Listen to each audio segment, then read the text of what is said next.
weeds or mga lamon. Tapos meron kami insecticide.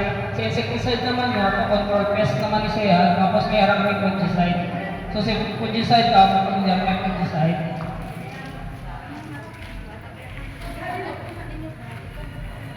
So sa pang-molasicide naman, molasicide product, for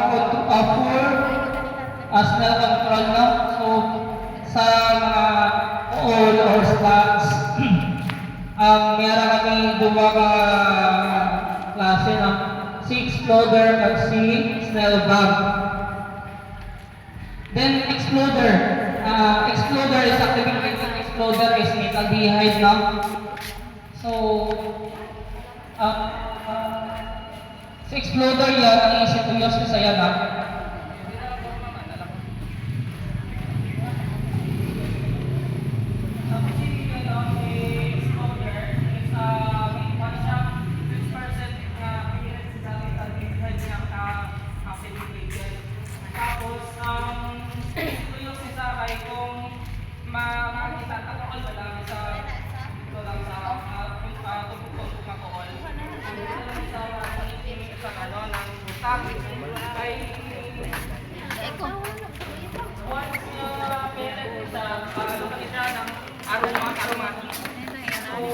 Wala na dito din na.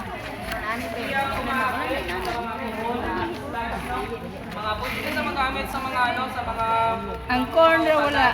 kabantay mo ng mga lagwahol nga gagawin ng mga slugs. Pwede ni sa Japon. Kanaw na tapos ang namin sa ngayon kung kaon to sa buhol, iluhod yun na. Pag maluhod yun na, punong sa isang buhol, ang paano po ito ang buhol. Kung nila na ang isa kilo kag atong kilo kay ang kilo.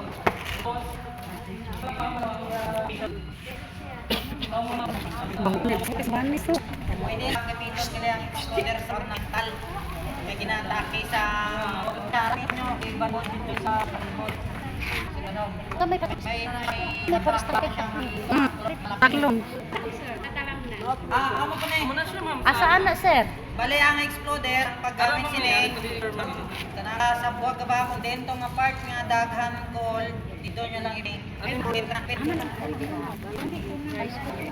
So tapos kami posting type sa Snell Bomb. So ang active rating ni Snell Bomb is tungkol sa mine, tapos na 7,000 ito pa dyan. So ano na, total spraying kaya ang Snell Bomb.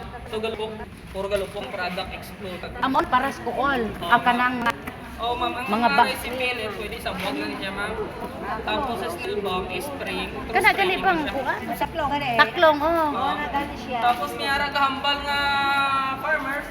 Sir, kadelikado man ang chemical sir, kaya mo na sir makabawag sa kuko. So tuod man makabawag sa kuko or makapilas, no?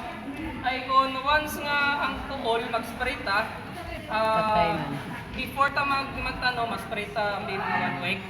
Ang tuol nga sa dalo, mabta niya dito, so dito na lang siya tay. Amo to nga kadelikado sa aton mga farm, magpatamakan ka for ate, may tendency to nga hapdi sa pilas. How to sa pilas, no? So bro, ang machine ini nga timing dito ka sa 0, no? Ang neglos sa night na.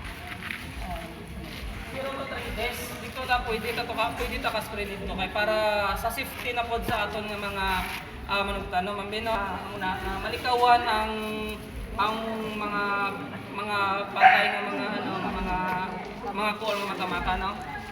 Dili na siya delikado sa manok halimbawa. Kung ano pa, open field, di ba? Plansyahon nyo inyong atalamnan.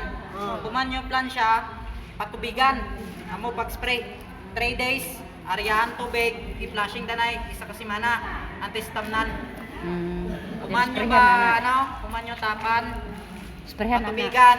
Kay para ang kuhol to sa dalom na sila mo, malsa na sila. Amo pag-spray. Mga 3 cm ang tubig.